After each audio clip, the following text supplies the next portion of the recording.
Muito bem, fique em pé se você puder e abra a palavra do Senhor na carta do apóstolo Paulo aos Romanos, capítulo 4. Carta do apóstolo Paulo aos Romanos, capítulo 4.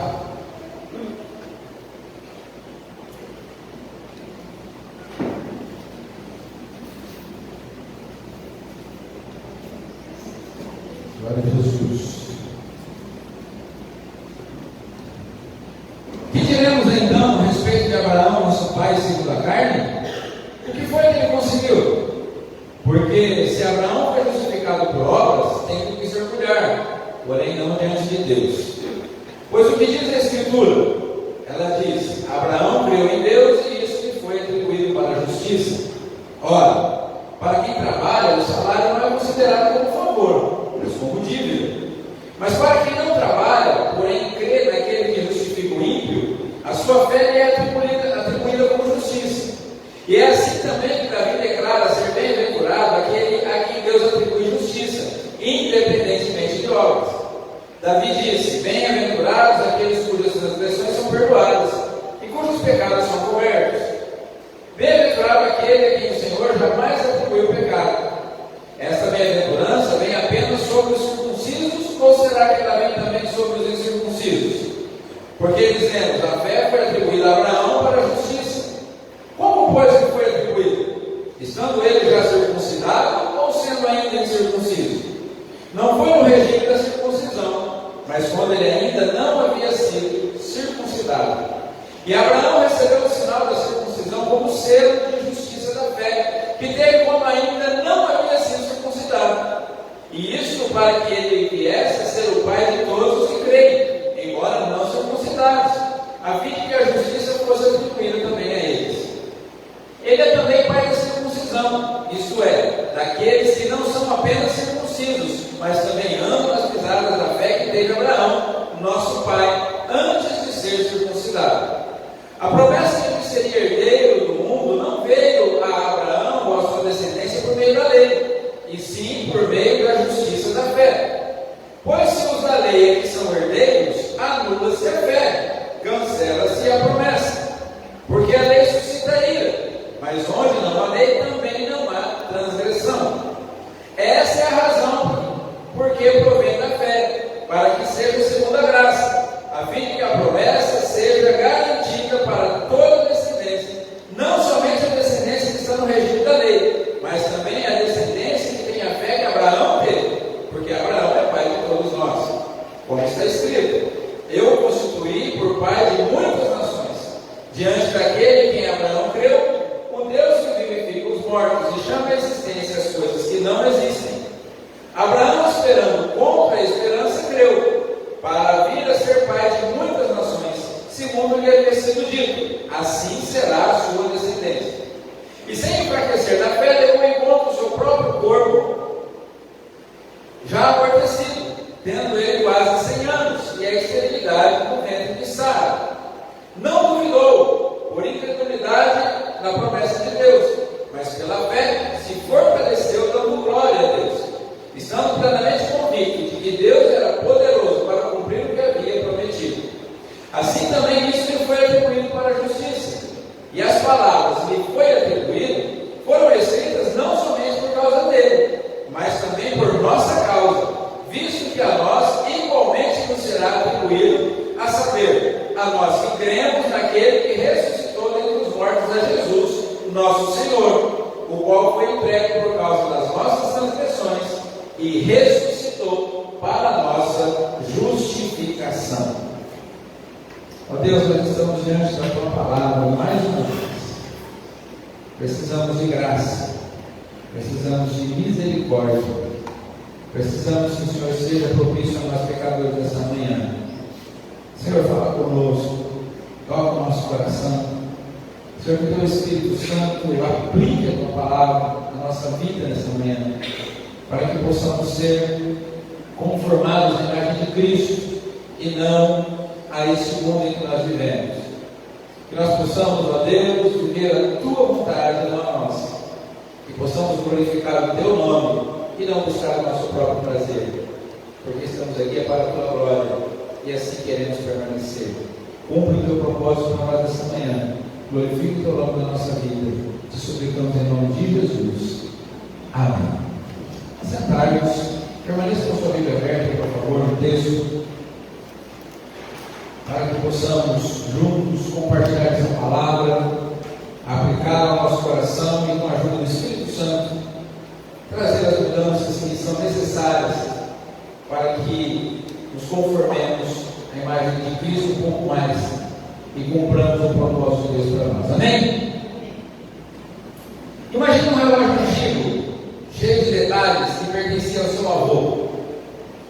Um dia, de repente, ele para de funcionar e você tenta consertá-lo, mas percebe que não tem nem ferramentas e nem conhecimento necessário para isso. Então você leva o relógio ao especialista, ele abre o relógio, examina cada peça e ele diz o seguinte: isso não é um problema simples, precisa de uma restauração completa, mas eu posso fazer isso. Você, confiando nesse especialista, entrega esse relógio a ele. Alguns dias depois, você volta lá e você recebe o relógio devolvido por ele, funcionando perfeitamente, como se estivesse novo. Muito bom quando temos algo que é importante para nós, que não pode ser descartado, como a esposa falou aqui, colocou um monte de coisa fora, que mais um monte de água que podia jogar também, né? Mas a gente tem que dar uma segurada. Mas alguma coisa importante que não está funcionando, mas que você precisa e não sabe como consertar, leva a algum especialista, alguém que tem conhecimento técnico, e fala assim: não, deixa comigo, eu vou consertar isso aqui, só que precisa ficar aqui uns dias. Às vezes acontece com o nosso corpo isso, está funcionando bem. Aí você vai ao médico e fala assim: não, você vai ficar internado aqui, eu vou cuidar de você. E aí você precisa confiar que aquela pessoa tem conhecimento do aparato necessário para consertar você, ou consertar aquele objeto que você tanto estima, ou no caso do Gabriel, do Hugo, o animal de estimação que é membro da família, vai lá e entrega na mão do doutor e fala assim: doutor, cuida aqui para mim, o que está acontecendo? Mas é muito bom quando essa confiança ela resulta, não é, na restauração daquele objeto importante, daquela ferramenta ou daquele animal de estimação, ou até da nossa própria vida. Quando você se coloca na mão de um médico, um cirurgião, que aplica em você um remédio diário, fala assim: olha, isso aqui não é anestesia ainda, isso aqui é só para você dormir, é a última coisa que você estuda. Ainda tomou anestesia geral aqui, sabe que é assim, né? Você está lá na mesa e fala assim: olha, vou colocar um remédio aqui de sono, mas não é anestesia ainda, é a última coisa que você ouve. Você acorda horas depois, você nem sabe o que aconteceu. Mas é muito bom quando confiamos em alguém assim e o resultado é que nós somos restaurados, a enfermidade é corrigida ou a anomalia é corrigida. E a nossa vida é assim. Nossa vida com Deus também é assim. Nós nascemos quebrados. Nós estamos quebrados pelo pecado e não temos como consertar. Assim como eu não sei consertar um relógio, assim como eu não sei consertar o meu carro, não dá problema, eu também não sei consertar a minha vida. O pecado nos quebra, o pecado nos desconforma, o pecado nos tira do propósito de Deus. E nós já nascemos pecadores, já nascemos com esse defeito de fábrica, já vem do berço, já vem do ventre isso. O salmista diz que em pecado ele havia sido concebido pela sua mãe. Alguns alegam ou retrucam quando isso é dito, que não são herdeiros do pecado de Adão. Eu não estava lá no jardim do Éden, o pecado não é culpa minha, mas eu também não estava lá na cruz, e a salvação é para mim. Então, se eu não sou herdeiro, não me considero herdeiro do pecado, porque eu não estava no Éden, eu não tenho culpa do pecado de Adão, então eu também não estava lá na cruz, então eu também não tenho direito ao perdão, porque o perdão do pecado vem unicamente através de Cristo. Então, nós precisamos entender que o que a Bíblia nos ensina é que nós realmente nascemos pecadores, nascemos quebrados, precisamos ser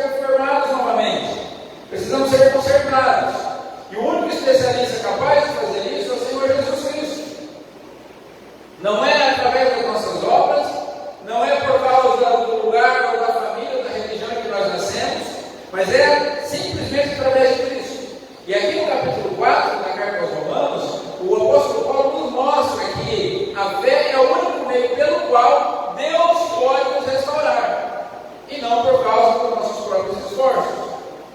O texto aqui, em questão hoje, ele vai nos falar a respeito do exemplo de Abraão, que foi justificado pela fé, para não viver mais conformado com o mundo em que ele vivia naquela época. E essa é a nossa proposta para esse ano. É o que nós queremos buscar para nós esse ano.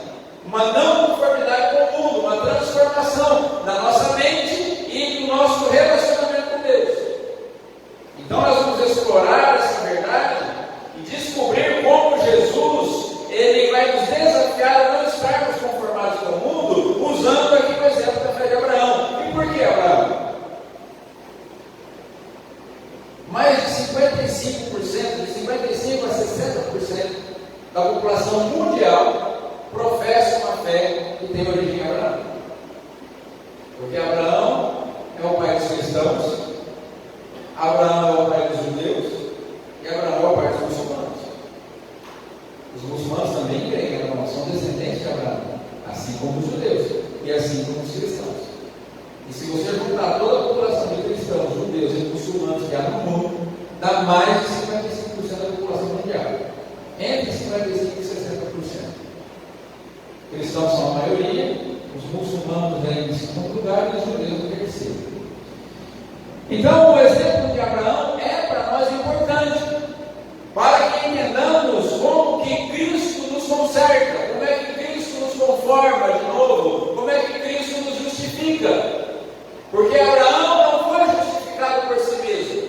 Abraão não alcançou o favor de Deus para ser o pai de todos nós, o nosso pai na fé, porque ele adquiriu isso por esforço próprio.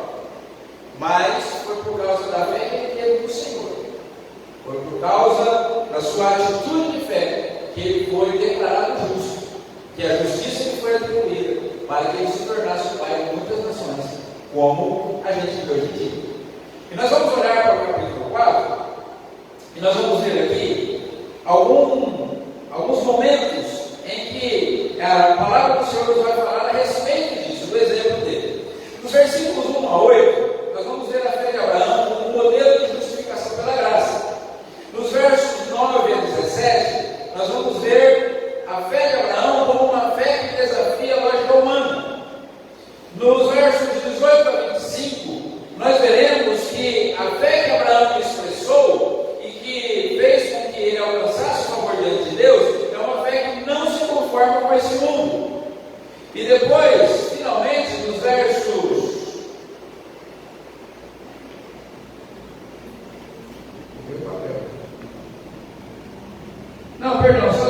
só os 3 dedos, perdão, me perdi nos meus papéis, mas é isso.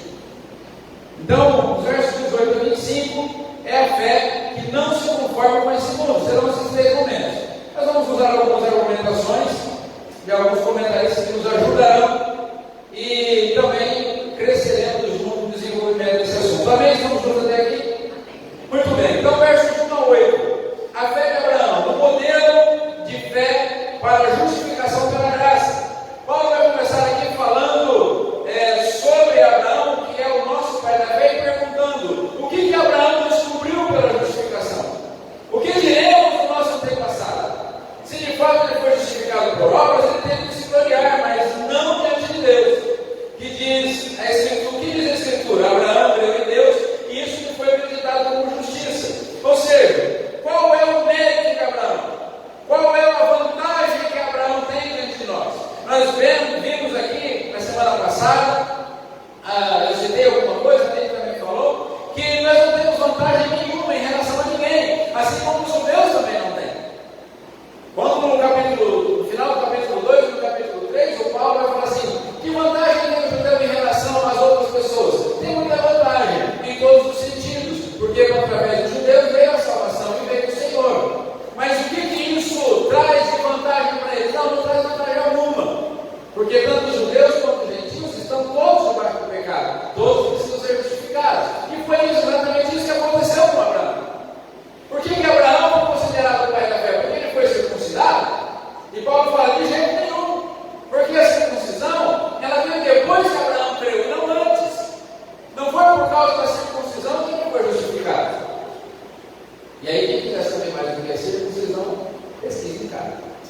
Né? Olha no Google, as crianças estão aí querendo saber o que é circuncisão, o papai explica em casa, a mamãe explica em casa. Nós vamos explicar isso aqui agora, certo?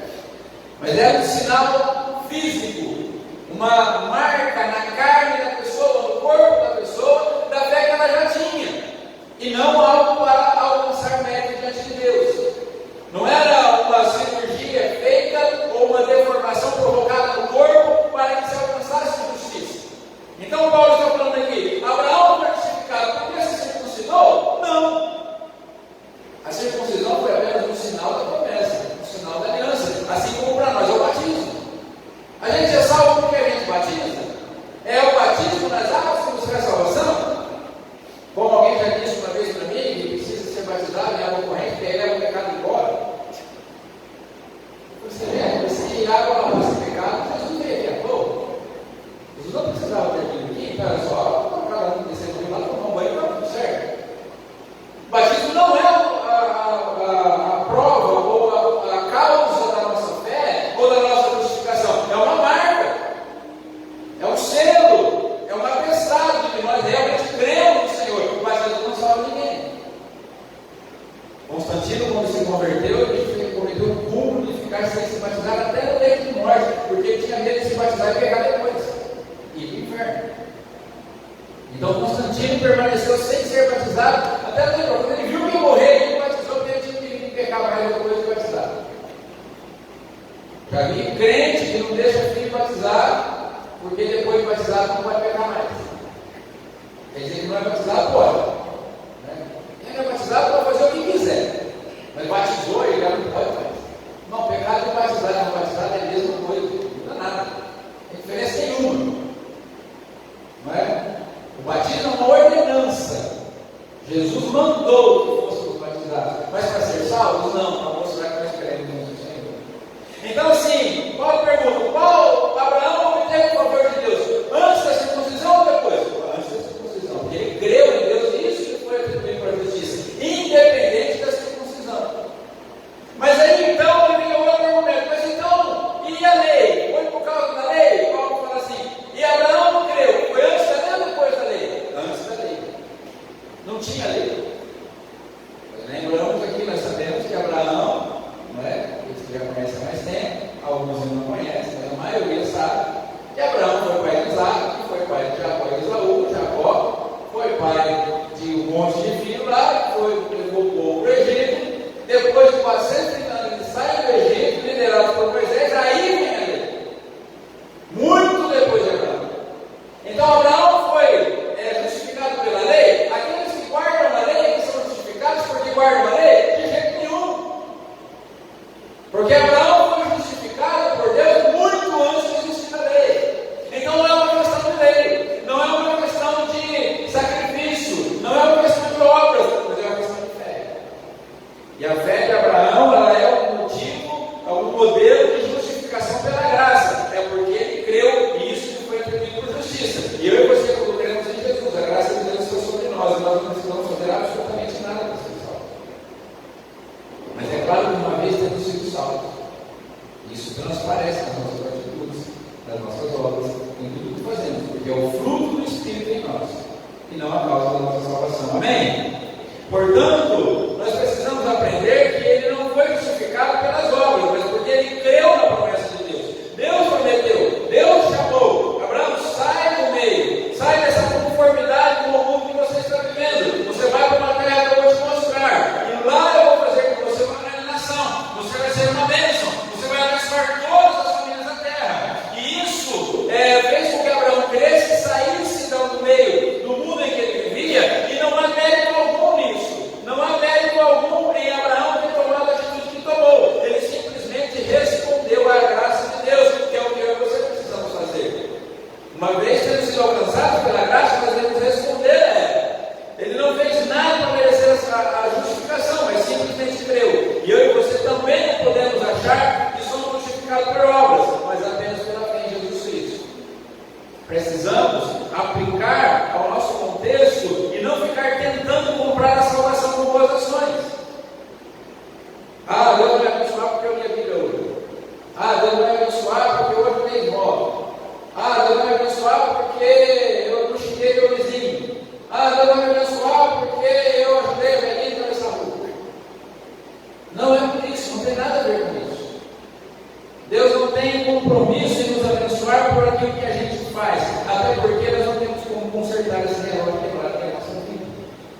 Nós não sabemos fazer isso, não temos recursos para isso, não temos ferramenta para isso, nada pode ser feito.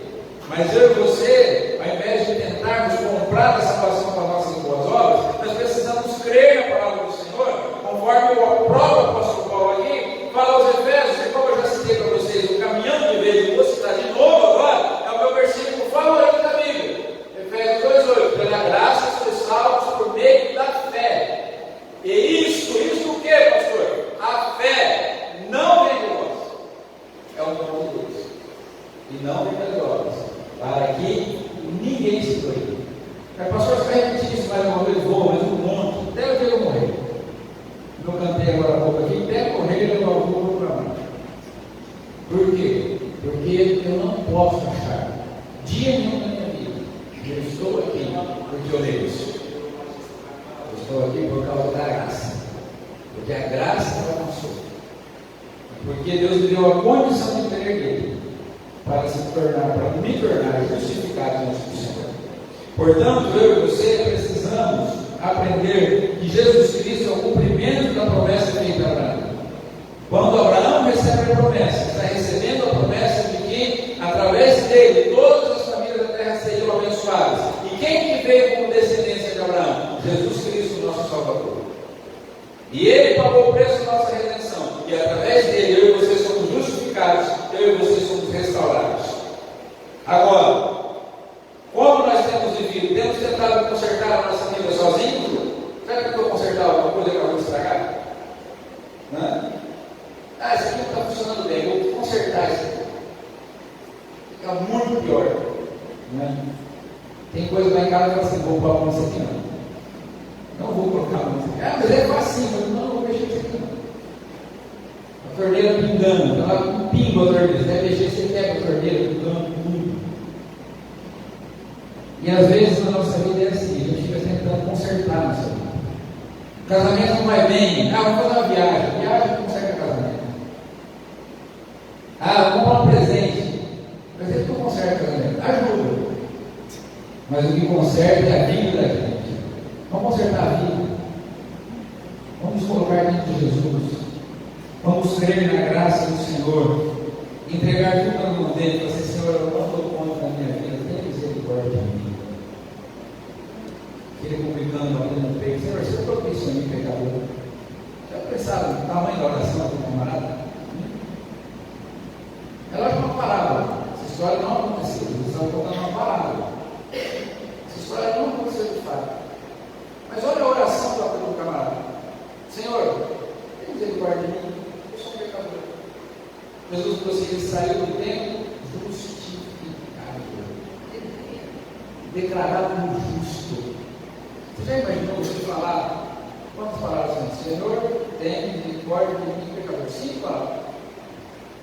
5 palavras. Toda a culpa dele ficou no templo. Todo o pecado, tudo que já fez de errado a vida inteira, todas as maldades que ele havia cometido, tudo foi simplesmente cancelado, foi rasgado lá fora. Por quê? Senhor, misericórdia, você não isso a mim, pecador. Senhor, consegue isso aqui para mim? Eu não dou conta, eu não posso. Como nós temos vivido? Temos dependido do Senhor para consertar a nossa vida, para consertar aquilo que está errado, para mudar o nosso coração. Ou será que a gente está tentando a gente consertar na marca, de qualquer jeito, do jeito que a gente acha que sabe? O Senhor tem misericórdia de nós. Agora, nos versos 9 e 17, essa fé de Abraão, essa fé na graça, é uma fé que desafia a lógica. Por que desafia a lógica? Quem era Abraão? Ele tinha 75 anos, quando Deus chamou Abraão. Deus chamou Abraão e disse: Abraão, começar uma nação nova, vai ser um povo imenso, tão grande quanto a quantidade de estrelas que tem nos céus e tão grande quanto a quantidade de grãos de areia que tem na praia do mar. E eu vou começar com você. Mas Abraão não tinha filho nenhum, já estava com 75 anos. Talvez Abraão, Deus devesse começar com um camarada, alguém com 18, 19 anos, recém-casado, né? Naquele tempo, o homem tinha várias esposas, e aí um camarada com 50 esposas, para ser mais fácil, mais rápido. E eu falei assim: não, eu vou ser melhor. Que legal, então como é pensar, amanhã não, daqui 25 anos, vai ter 100 anos quando eu filho nascer. Não é agora. Mas peraí, onde está a lógica disso? Não tem. Onde é que está a lógica em crer em Deus? Não existe. Onde é que está a lógica, um Deus santo, puro, justo, pegar um pecador como eu e como você e perdoar ele e despejar sobre o Filho amado, perfeito, toda a sua ira, derramar sobre ele todo o castigo que nós merecemos para que nós pudéssemos ser salvos? Onde é que está a lógica nisso? Não existe. Não tem lógica. Abraão, ele creu além da lógica humana, mas ele creu que seria pai de muitas nações, mesmo já sendo velho, mesmo a esposa também sendo idosa e sendo estéril. Essa fé verdadeira, ela não depende das circunstâncias, porque a fé nossa, ela não está baseada no se é fácil ou se é difícil, se é complicado ou se é tranquilo, mas depende da fidelidade de Deus. Porque a questão não é a promessa, a questão é quem prometeu. Quem fez a promessa? Quem fez a promessa é quem não pode falhar. Quem fez a promessa é quem não pode mentir. Quem fez a promessa é aquele que é dono do passado, do presente e do futuro.